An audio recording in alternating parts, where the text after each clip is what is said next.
Então, vamos lá. Hoje, nós estamos estudando, na segunda parte do livro, no capítulo 8º, Expiações Terrestres. E as últimas que nós estudamos, hoje eu até comentei, que eu estava lá com umas amigas, eu comentei sobre isso, sobre mendigos, né? Mendigos com experiências muito interessantes quando você vai ficar sabendo do passado deles. Que o assunto entrou porque duas amigas fazem parte de grupo de assistência social na casa espírita. Aí elas estavam comentando, né? Porque fulano pede isso, porque mente, porque fala aquilo. Eles fazem muito isso mesmo, né? Cada um deve ter as suas problemáticas lá. Às vezes, se eles acham que conta a verdade, eles não conseguem também, não sei o que é. Aí eu me lembrei, eu falei, gente, vocês precisam ler a última parte do Céu e Inferno, as histórias dos mendigos. Aí a gente passa até compreensão, né?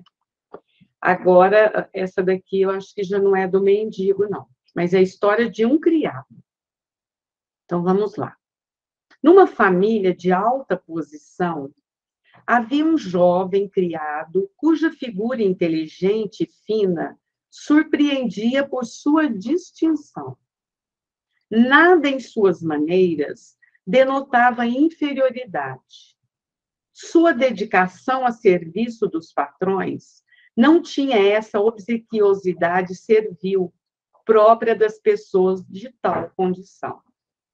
Voltando àquela família, no ano seguinte, e não mais vendo o rapaz, perguntamos se o haviam despedido. Não, responderam-me. Foi passar alguns dias em sua terra e lá morreu. Lamentamos muito, pois era um excelente sujeito e tinha sentimentos realmente acima de sua posição. Era muito ligado a nós, tendo nos dado provas de grande afeição e devotamento. Mais tarde, veio-nos a ideia de evocar o rapaz. Eis o que ele nos diz. Então, aqui acho que a gente já pode parar para fazer um apanhado, né? Enquanto encarnado, ele era um criado, mas ele era um criado requintado, né? Ele tinha comportamento, vamos dizer assim, mais de patrão do que de criado. E era até admirado por isso. Mas vamos lá ver, depois que ele desencarna, eles vão evocar, vamos ver. Aí ele vai contar a história dele. Sempre que alguém quiser falar, pode abrir o microfone e falar. Em minha última encarnação, eu era, como se diz na Terra, de boa família, embora arruinada pela prodigalidade de meu pai. Fiquei órfão e sem recursos ainda muito jovem. O senhor G foi o meu benfeitor. Educou-me como filho e deu-me uma boa instrução que muito me envaideceu. Na última existência, quis expiar meu orgulho, nascendo em condição servil, e aqui encontrei ocasião de provar dedicação ao meu benfeitor. Até lhe salvei a vida, sem que ele jamais desconfiasse. Era, ao mesmo tempo, uma prova da qual tirei partido, pois tive bastante força para não me deixar corromper pelo contato com um meio quase sempre vicioso. Apesar dos maus exemplos, fiquei puro, pelo que dou graças a Deus, por ter sido recompensado pela felicidade de que desfruto. Então, ele já vai dar um apanhado, né? Das experiências pretéritas dele. Olha aí que interessante. Tem mais, né? Vamos lá. Aí o dirigente da reunião pergunta: em que circunstâncias salvaste a vida do senhor G? Num passeio a cavalo em que eu o seguia só, percebi uma grande árvore que caía ao seu lado sem que ele a visse. Advertiu com um grito terrível. Ele recuou bruscamente enquanto a árvore tombava aos seus pés. Sem o movimento que pratiquei, por certo, ele teria sido esmagado. O fato foi relatado ao senhor G, que dele se lembrou perfeitamente. Por que morrestes tão jovem? Deus tinha julgado suficiente a minha prova. Como pudestes aproveitar a prova, se não guardáveis lembrança de vossa precedente existência e da causa que a motivara?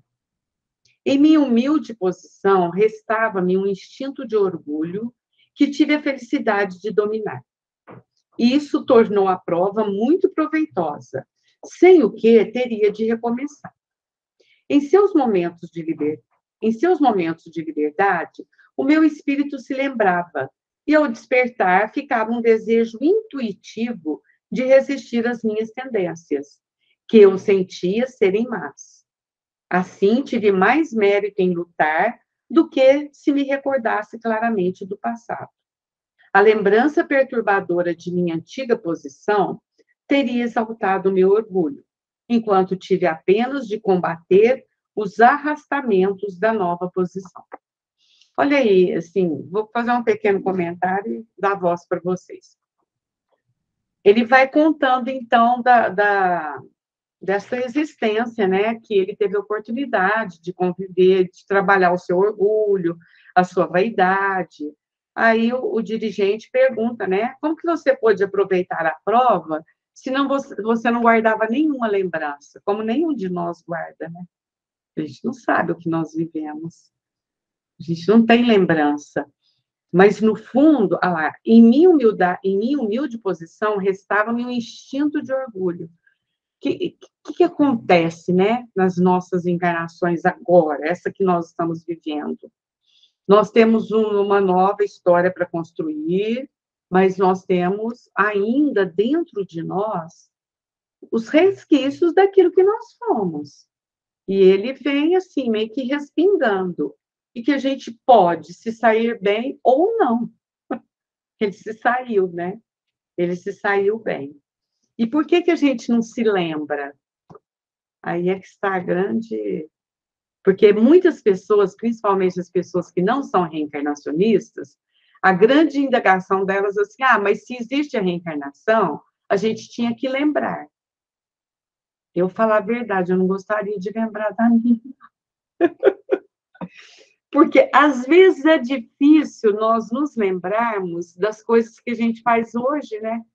Quando são fatos, assim, a gente até se envergonha deles, né? Faz alguma coisa que fala, puxa vida, por que eu vou fazer isso, né? É difícil, né? Nós temos uma tendência até para arquivar essas perturbações. Imagina se nós nos lembrássemos das experiências passadas. Quer falar alguma coisa, Ana? Verinha, Elzinha? Sim. Às vezes, nessa vida, nós temos desafetos e nós não sabemos por quê. Então, a gente, às vezes, não simpatiza com a pessoa, não tem afinidade, não vai com o jeito dela, né? Mas passa batido, às vezes nos comportamos com indiferença, o que não deveríamos fazer, porque diz que a indiferença é pior que o ódio ainda, né? Então, é uma situação assim desagradável. Imagina se a gente lembrasse que o porquê daquele desafeto. Por que nós não simpatizamos com aquela pessoa? Às vezes, não tem nada a ver com o passado. Às vezes, como diz o Moacir de Araújo Lima, às vezes é apenas uma incompatibilidade de áureas. Áureas que não conseguem se atrair, se repelem, né? Então, é isso aí, eu também não gostaria, não, porque não lembrando já é difícil, quanto mais se você lembrar que aquela pessoa pode ter te feito algum mal. Aí você não ia perdoar, não ia tentar se aproximar dela, porque às vezes você não simpatiza com a pessoa, não tem afinidade, mas às vezes conhecendo melhor, né, você consegue ainda ali manter e fazer uma amizade e diluir aquele sentimento Agora, imagine se você souber que a pessoa te fez mal, né? Aí fica difícil perdoar, sei lá. Eu penso assim, não sei. O que nós fizemos mal para a pessoa, né? Enfim, Ainda, né? Pior é, ainda, porque aí seria um motivo pior. de É. muita vergonha. De muita vergonha. Bom, mas aqui, pelo jeito, ele só teve sucesso nessa encarnação, né? E interessante, né, que ele, como criado, ele se mostrou fino, né? Tanto é que chamava a atenção das pessoas, né? Ah, nessa posição, provavelmente não deve ter tido escolaridade ou uma formação, mas ele era uma pessoa fina. Vamos ler mais um pouquinho. Outra pergunta. Recebeste uma educação brilhante. Para que vos serviu na última existência, uma vez que não vos recordáveis dos conhecimentos adquiridos? Ele está insistindo nisso, né? Que ele quer estudo, né? Nessa época, Kardec e todos os seus colaboradores estavam estudando, né? Pesquisando. Então, daí a pergunta. Aí ele vai responder: tais conhecimentos teriam sido inúteis, mesmo um contrassenso em minha nova situação. Ficaram latentes e hoje os recupero. Contudo, não me foram inúteis, pois me desenvolveram a inteligência instintivamente, desenvolveram a inteligência. Instintivamente, eu tinha o gosto pelas coisas elevadas. O que me inspirava, repulsa pelos exemplos baixos e ignóbeis que tinha sob os olhos. Sem tal educação, eu não teria passado de simples criado. Quer dizer, aquela formação mais requintada que ele teve na existência pretérita continuou. Por quê? Claro, era dele. Ele conseguiu, estava lá, né? Os exemplos de empregados domésticos que se dedicam aos patrões até a abnegação têm por causa anteriores relações? Vai querer saber disso. Não duvideis. É pelo menos o caso mais comum. Por vezes, tais empregados são membros da família ou, como eu, seres agradecidos, que pagam uma dívida de reconhecimento, cuja dedicação lhes auxiliava o progresso. Não sabeis de todos os efeitos das simpatias e antipatias que essas relações anteriores produzem no mundo. Não, a morte não interrompe tais relações que muitas vezes se perpetuam de um século ao outro. A morte só dá fim nas coisas materiais. Só. As conquistas espirituais e morais, ela não dá fim. É seu, acabou-se. É igual aqui na Terra, né? Às vezes os pais, principalmente, eu vou dar educação para o meu filho, educação formal na escola, porque isso ninguém rouba dele. Não vou deixar herança, não vou deixar dinheiro, eu vou dar educação porque isso é dele. É verdade. Isso ninguém tira, né? Então, todas essas conquistas é do espírito, acabou-se.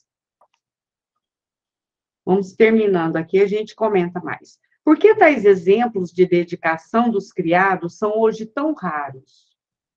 Isso ele perguntou há 150 anos atrás, né? Hoje está mais raro ainda. Deve-se incriminar o espírito de egoísmo e de orgulho do vosso século, desenvolvido pela incredulidade e pelas ideias materialistas. A verdadeira fé desaparece pela cupidez e pelo desejo de ganho, e com ela a dedicação. Reconduzindo os homens ao sentimento da verdade, o Espiritismo fará renascer as virtudes esquecidas. Aí vem uma nota. Nada melhor que esse exemplo para ressaltar o benefício do esquecimento das existências anteriores. Se o senhor G se tivesse lembrado de quem fora seu jovem criado, por certo ficaria muito constrangido e nem mesmo teria conservado naquela condição, entravando assim a prova que a ambos foi proveitosa. Olha que interessante isso aqui também. É mesmo, né? Se o patrão lembrasse, ele ia ficar constrangido, ia acabar não deixando o outro ser o seu criado, o que naquela encarnação era importante. E aí, gente, agora eu quero que vocês falem.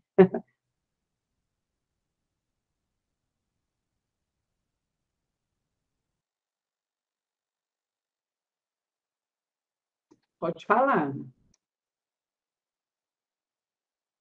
Eu levantei a mão para abrir a fila, né? Porque ninguém falou. Então, é isso aí, foi o que eu falei, né? Motivo, às vezes, de constrangimento, né? De vergonha. E aqui eu quero destacar a questão aqui das ideias materialistas, tanto no Oriente como no Ocidente, atualmente, né? No Ocidente, pelo comunismo, que é materialista. Isso ninguém vai negar, porque é. Então, aquela tradição milenar espiritualista do Oriente, principalmente na China, foi sufocada pelo comunismo. E no Ocidente, o capitalismo. Vejam bem, os dois opostos culminando com a mesma questão, a questão materialista. Porque o capitalismo também, pelo excesso de incentivo ao consumo de bens materiais, acaba também impondo ideias materialistas. Eu ouvi hoje isso de uma psicanalista chamada Cláudia Pacheco. Ela fez essa análise e eu achei muito interessante, mas muito interessante mesmo. Ela apareceu lá no meu YouTube, entrevistada pelo Fernando Betete, e eu achei assim super interessante a explicação, a fala dela. E ela fala que essas ideias materialistas, elas vêm lá de Aristóteles. Aristóteles, infelizmente, era materialista. Um gênio, como tantos outros existem hoje, mas materialista. Então, é isso aí, né? Sempre o Kardec batendo nessa tecla do materialismo, que é, assim, muito importante para explicar o estado em que se encontra a humanidade hoje, quer no mundo ocidental, quer no mundo oriental, conforme a explicação da doutora Cláudia Pacheco.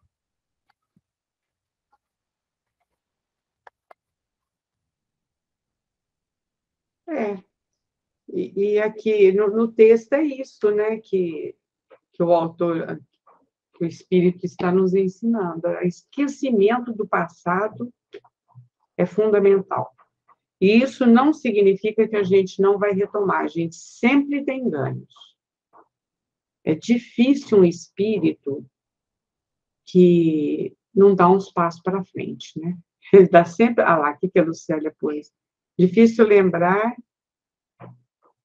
Queria atrapalhar a nossa evolução, né, Lucélia? É isso mesmo. Se a gente começa a lembrar, a nossa evolução fica atrapalhada, né? Isso nós comentamos, eu também penso isso. E tudo que a gente estuda na doutrina fala sobre isso, né? Se Deus permite que a gente esqueça, é porque tem que esquecer. Porque aí nós vamos construindo outras histórias, e é claro que a gente nunca parte do zero, né? Nós sempre partimos daquilo que a gente já tem. Então, vejo no caso desse rapaz, esse criado, se ele se lembra e o patrão também, já vai atrapalhar a relação dos dois, que vai entrar o fator inibição, né? E não se lembrando, os dois acabam caminhando bem. Pode falar, Ana. A Lucélia lembrou bem, atrapalha, porque nós ficamos paralisados naquele emaranhado ali, né? Então, o esquecimento é uma bênção, o esquecimento do passado. Nós, de fato, não podemos lembrar de jeito nenhum. Essas terapias de vidas passadas, às vezes lembra de alguma coisa, mas isso também pode atrapalhar, né?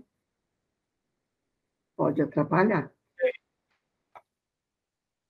Pode falar, Elzinha, eu sei que você tem muita contribuição para nós. Ô, Marlene, obrigada, mas assim, eu estou mesmo mais na escuta, né? Estou me familiarizando mais com a forma como vocês se organizam para estudar. E eu estou aqui, estou atenta e estou acompanhando, viu? Tá bom, Elzinha, fica à vontade, viu? Do jeito que for melhor. Obrigada. Acho que esse texto é isso, né? A Verinha pode falar, Verinha. Então, nesse caso, né, o meu aqui está escrito História de um Doméstico. Aí no seu está de criado, né? Mas, enfim, eu achei ele muito ameno nessa expiações terrestres, né? Ele foi muito tranquilo. E o que chamou atenção, que o que ele tinha que provar aqui na Terra, ele pôde falecer jovem ainda, né? Que é um privilégio. A gente tem medo da morte, mas no caso dele foi um privilégio, né? Porque ele veio exatamente para isso, né? E ele aqui, ó, no texto, ele diz ali, ó, claramente, a lembrança de minha antiga posição teria exaltado o meu orgulho e me perturbaria. Então, a importância realmente do esquecimento do passado, né? Mas eu acho que você falou muito bem, foi bem ameno mesmo. Mas você vê, em contrapartida, ele poderia, por exemplo, ter sido revoltado. Né? A lembrança dele, puxa, se inconsciente, eu já fui um senhor, eu fui nobre, agora estou aqui como criado, mas não, né? Ele se saiu bem na encarnação. Poderia não ter se saído, mas saiu. Mas esse caso foi bem tranquilo mesmo, né, Vera? Acho que agora nós podemos passar para um que eu acho que vai ser duro, hein, gente? O cara foi enterrado vivo. Naquela época tinha muito, né? Eu me lembro que quando eu era criança, a gente ouvia muitos casos sobre isso. Não sei se tinha procedência ou não, mas contava-se muito. Que precisou abrir, vamos supor, a sepultura por um motivo ou por outro, e aí a pessoa estava lá virada. Nossa, mas eu tinha um medo disso, ser enterrada viva. Eu tinha muito medo disso. Naquela época eles contavam as histórias, né? Pode falar, Ana. Outro dia, um grupo até lá da turma do Ricardo Goulart, lá do Pestalozzi, não sei se você lembra daquela turma, mas passaram por você. E puseram lá no grupo, lá na Bahia, não me lembro agora o nome do lugar, o homem ia ser enterrado vivo. Mas perceberam, lá no velório, no caixão, que ele estava vivo. Olha que coisa. Recente, agora? Agora, esses dias. Aí, essa semana. Ainda bem que descobriram. Então, vamos ver o caso desse senhor Antônio B. Enterrado vivo e ainda fala pena de italiano, quer dizer, ele já aprontou alguma, a gente já sabe, né? No passado.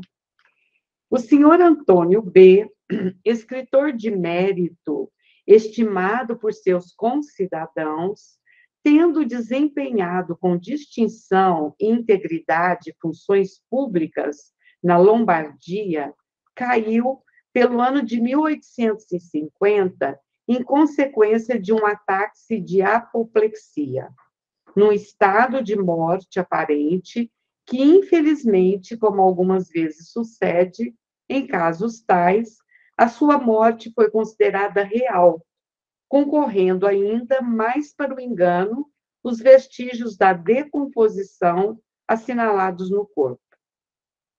Até nós já estudamos na Gênesis sobre o caso de Lázaro, né? que na realidade ele não havia desencarnado. São esses casos aqui. Mas naquela época não tinha o recurso que a medicina tem hoje. É que nesse caso aí, né, Ana, logo descobriram que o sujeito não estava morto, né? Não pode falar, Ana. Tem também o caso daquele ator da Tupi, né? Antigo, que fez papel numa novela de Antônio Maria, eu esqueci o nome dele agora. E ele foi enterrado vivo. Foi provado, né? Ele foi enterrado vivo. Que coisa. Não acontece, né? Como que descobriram? Eu não me lembro agora como que descobriram, mas foi enterrado vivo. Ai, gente, isso aí, senhor. É. E também tem na Revista Espírita o mito de Er, né? É. Lá que está lá em Platão, num diálogo de Sócrates com Górgias, acho que é Górgias, Górgias, que era irmão de Platão, né? Então, tem lá o diálogo que fala do mito de Er. Aconteceu com o Er, na Revista Espírita, fevereiro de 1858. Então, Kardec faz lá um comentário. E que ele, num campo de batalha, ele morreu, foi dado como morto, né? E 12 dias depois, 10 dias depois, é que foram lá, porque eles vão, né? Depois que termina a batalha, eles vão lá no campo para ver se tem alguém que está vivo, ou para enterrar, né? Porque entre os gregos, eles tinham que enterrar os mortos, dar uma sepultura a eles, ou então cremar. E aí o Er estava assim, intacto, não tinha sinal nenhum de decomposição, porque já fazia 10 dias, os outros corpos todos já estavam se decompondo, e o corpo dele intacto. Então, levaram para cremar. E quando ele estava lá na pira, já que iam acender, né, a pira para cremar, ele levantou. Ele levantou e ele foi contar o que ele viu do lado de lá. É muito interessante. Muito interessante mesmo. Eu fiz até uma aula aí no Luz e Amor, Sócrates e Platão, precursores do cristianismo e do espiritismo. É a introdução do Evangelho. Então, eu expliquei tudo aquilo com o mito de Er. É muito interessante esse mito. E aí ele vai contar tudo que ele viu de lá. É, porque como ele não foi sepultado, né, ele ficou desdobrado, com certeza ele estava no plano espiritual. Estava lá, ele lá fala tudo, escreve tudo. E ligado ao corpo, não morreu, né? Então, ali descreve toda a trajetória dele, né? Os juízes que faziam o julgamento. Quem quiser ver, está lá no Spotify, né, Marlene, do Luz e Amor. Não é no Spotify, não, é no YouTube. É no YouTube. Está no YouTube, isso mesmo. Está lá. E é muito interessante esse mito. Eu não me esqueço dele. Me empolgou tanto, eu gosto de mito, e eu achei muito interessante. Então, vamos ver o que vai acontecer com o Antônio B, hein? Então, ele foi considerado, né? Sua morte foi considerada real, concorrendo ainda mais para o engano os vestígios da decomposição, aqui já tinha entrado em decomposição, assinalados no corpo. 15 dias depois do enterro, uma circunstância fortuita levou a família a determinar a exumação. Aqui não fala o que aconteceu, mas houve um motivo.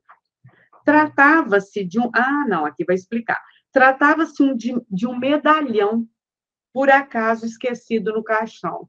Aí não dava, né? Certo medalhão tinha valor, vamos pegar lá. Qual não foi, porém, o espanto dos assistentes Quando abrir o esquife, notaram que o corpo mudara de posição, voltando-se de bruços, e coisa horrível. Uma das mãos havia sido comida em parte pelo defunto. Ai, meu Senhor. Ficou então patente que o infeliz Antônio B. fora enterrado vivo e deveria ter sucumbido sob a ação do desespero e da fome.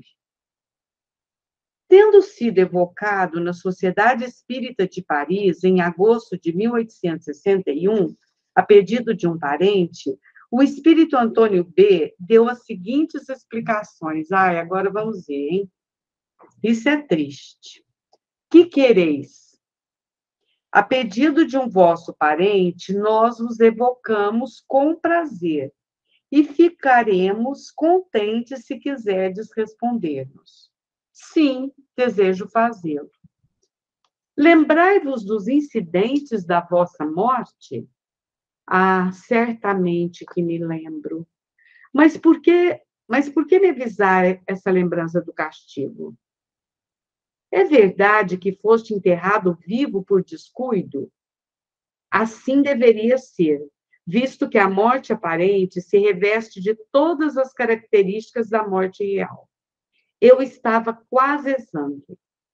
Não se deve, porém, imputar a ninguém um acontecimento que me estava predestinado desde que nasci. Ou ele veio com essa predestinação, hein? Ai, ai, ai. Isso eu acho tão triste. Essas perguntas vos incomodam? Nesse caso, podemos interrompê-las, né? Se fizer mal para você, não.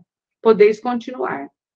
Esperávamos que fosseis felizes, já que deixastes a reputação de um homem de bem. Eu vos agradeço, pois sei que intercedereis por mim. Vou fazer o possível para vos responder, e se não puder fazê-lo, um dos vossos guias o fará por mim. Podeis escrever-vos as vossas sensações naquele momento terrível? Oh, que dolorosa provação o fato de sentir-me encerrado entre quatro tábuas, tolhido, absolutamente tolhido. Impossível gritar. A voz, por falta de ar, não tinha eco. Ai, que tortura do infeliz que em vão se esforça para respirar num ambiente limitado. Eu era quase condenado à boca de um forno, abstração feita do calor. A ninguém desejo semelhantes torturas. Não desejo a ninguém um fim como o que tive. Ó cruel punição de cruel e feroz existência.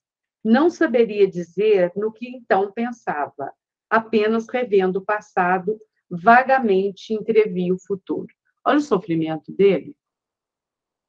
Mais uma pergunta. Disseste cruel punição de feroz existência. Como se pode conciliar essa afirmativa com vossa reputação ilibada? Aí ele responde, que vale uma existência em face da eternidade. Certamente procurei ser honesto e bom na minha última encarnação, mas eu aceitar um tal fim antes de reencarnar. Por que me interrogar sobre esse passado doloroso que só eu e os espíritos do Senhor conhecíamos? Mas visto que assim é,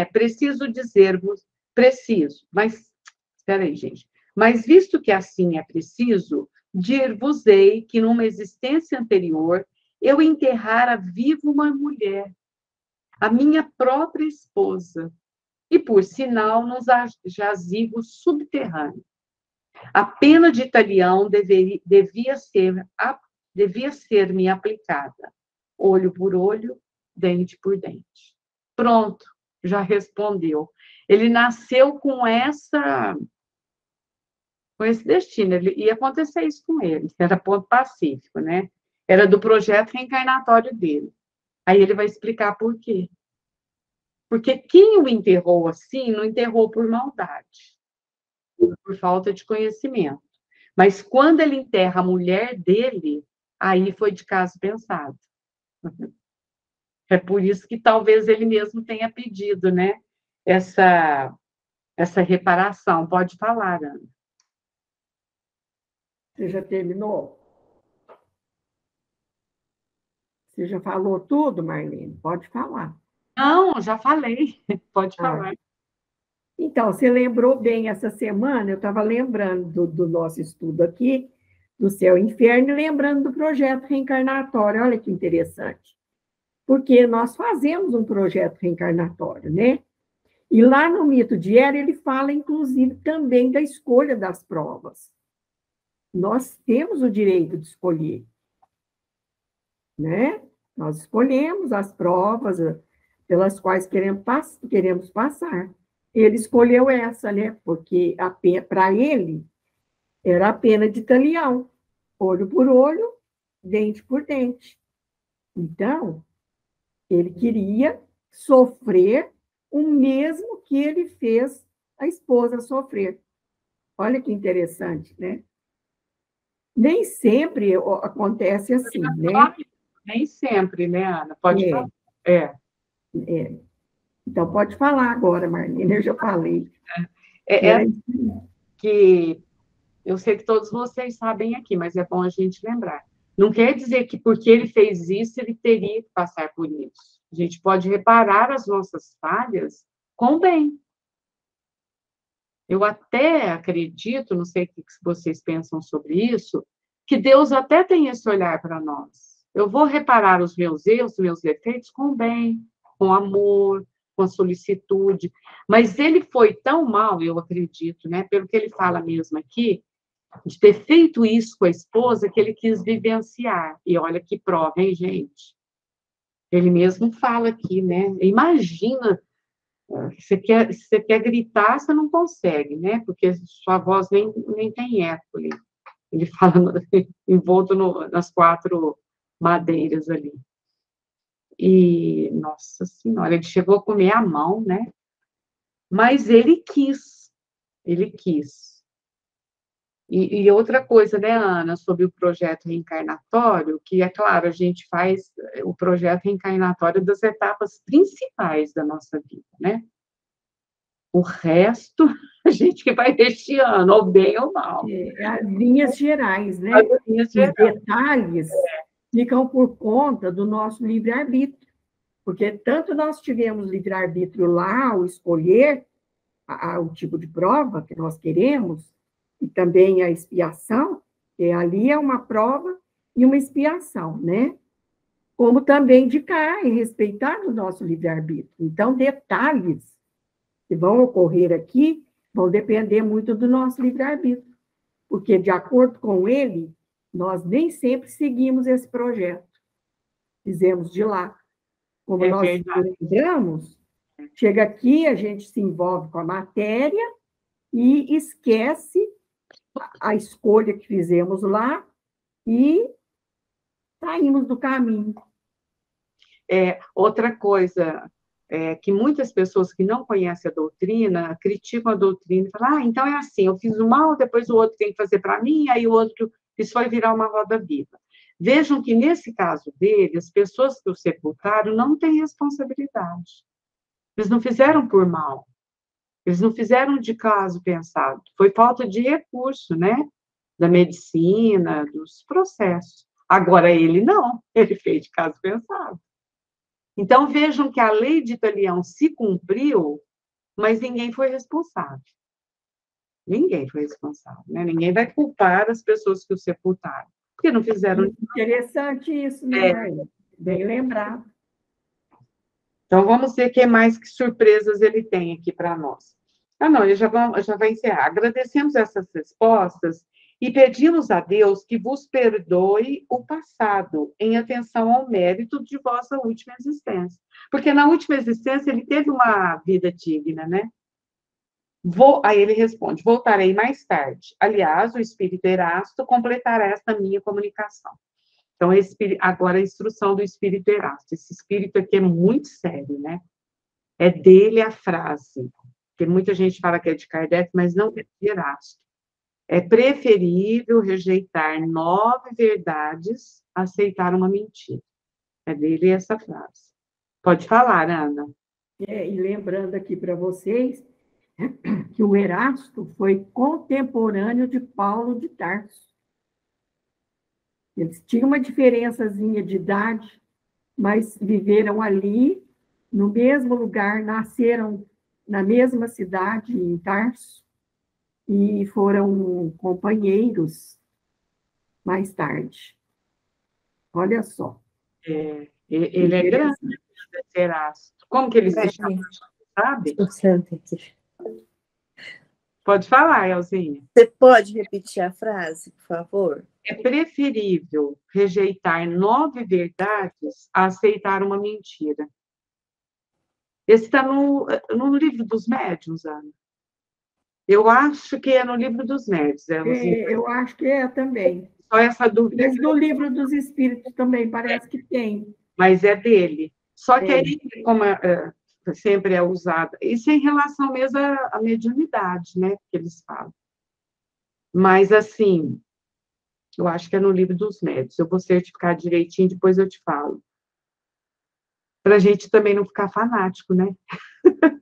Se é verdade e eu falo que não tem importância, porque é verdade. Agora, o duro é quando é mentira e a gente fala que é verdade, né? Então, vamos ver o que Erasto vai falar agora sobre isso. O que deveis concluir dessa comunicação é que todas as vossas existências são solidárias entre si. Ah lá, que bacana. Né? Porque a nossa vida é como a gente está tricotando. Faz parte do mesmo trabalho. Né? Faz parte do mesmo trabalho.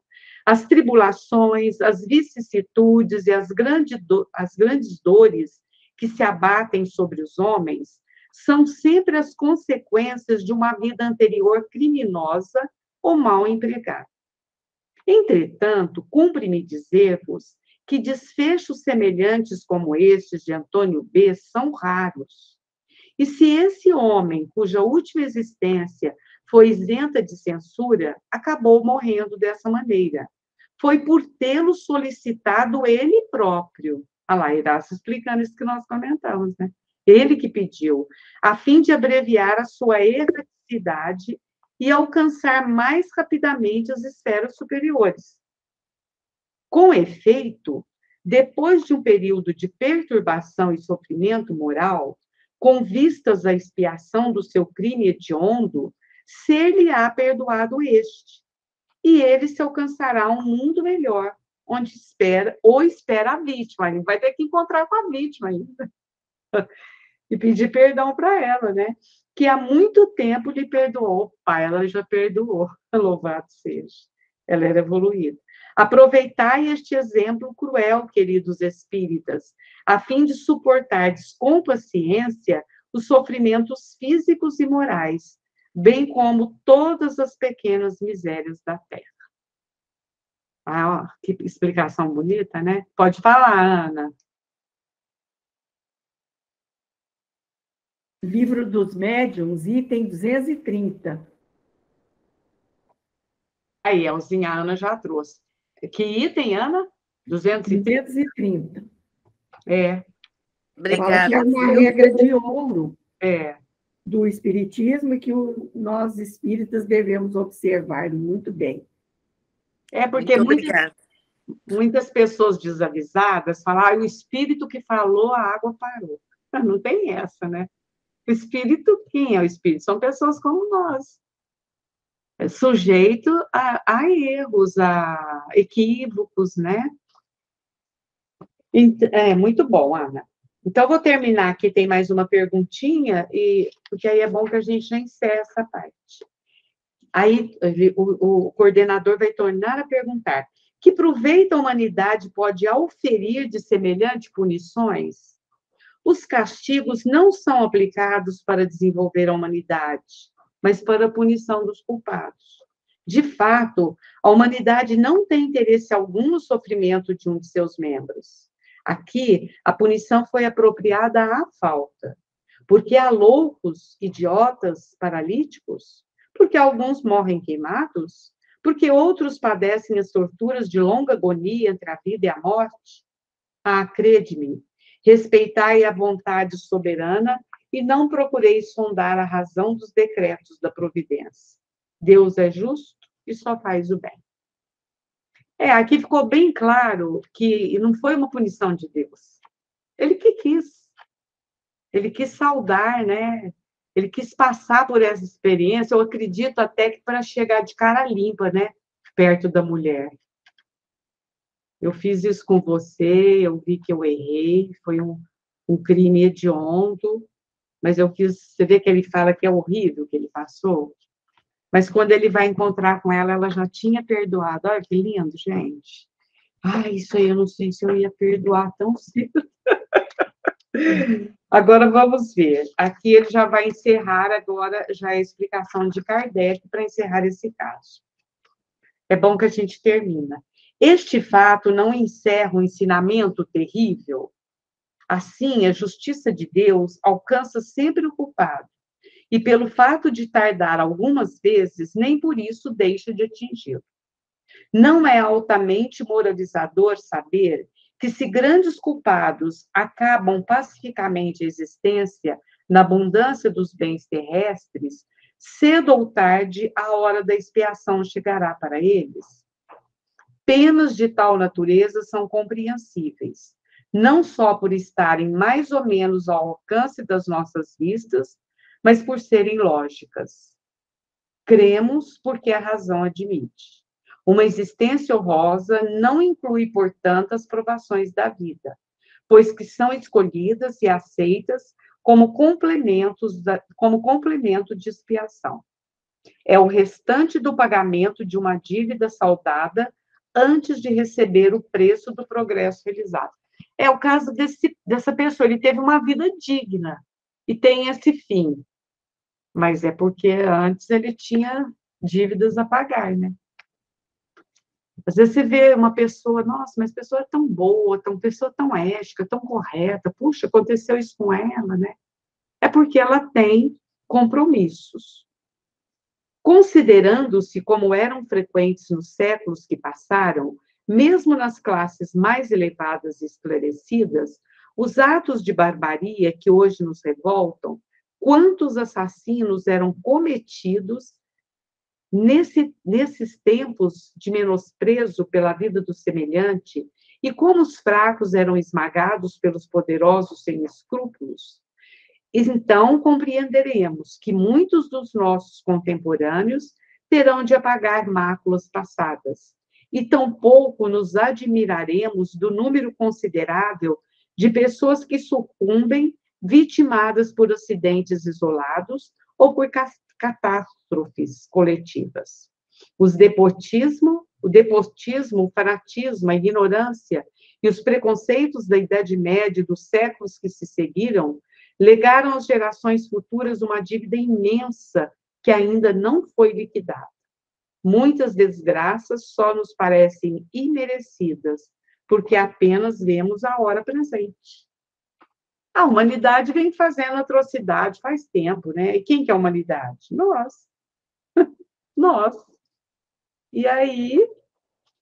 Mas o mais bonito que eu acho é que Deus só permite que a gente salde as dívidas na hora que a gente está pronto. Ele não dá o castigo. Não é castigo, né, gente? Estou falando errado. Não é castigo. A reeducação, o processo de educação, ele só vem de Deus para nós a hora que nós estamos prontos. Eu acho tão bonito isso. Porque se fosse castigo, ia dar de pronto, né? Você fez isso? Pá. Você vê que essa pessoa, ela pediu esse tipo de morte. Não foi imposto por Deus, ela pediu. Porque senão a gente fica achando que Deus é carrasco, e não é, né? Deus é pai. Fala, Verita. Então, e tem o caso também de a pena ser amenizada. Tem aquele caso do senhor que tinha que vir sem o braço, ele veio só sem a mão, de tão bondoso que ele foi. Então, assim, principalmente, igual você lembrou bem, que nós já fizemos barbaridade lá na antiguidade, e nós estamos melhorando, né? Aos poucos estamos melhorando. Graças a Deus estamos. Né, Vera? Porque É. ele, de certo, errou muito na outra vida, mas em tempo ainda de ser bom, de procurar se corrigir. Aí ele voltou, reencarnou sem a mão. Sem a mão só, né? E se ele não tivesse sido bom, ele poderia ter vindo sem o braço, mas por escolha dele, né? Não que Deus impusesse isso. Sempre lembrando que por escolha, não que tem alguém lá para determinar isso, não. É verdade. Pronto, minha gente.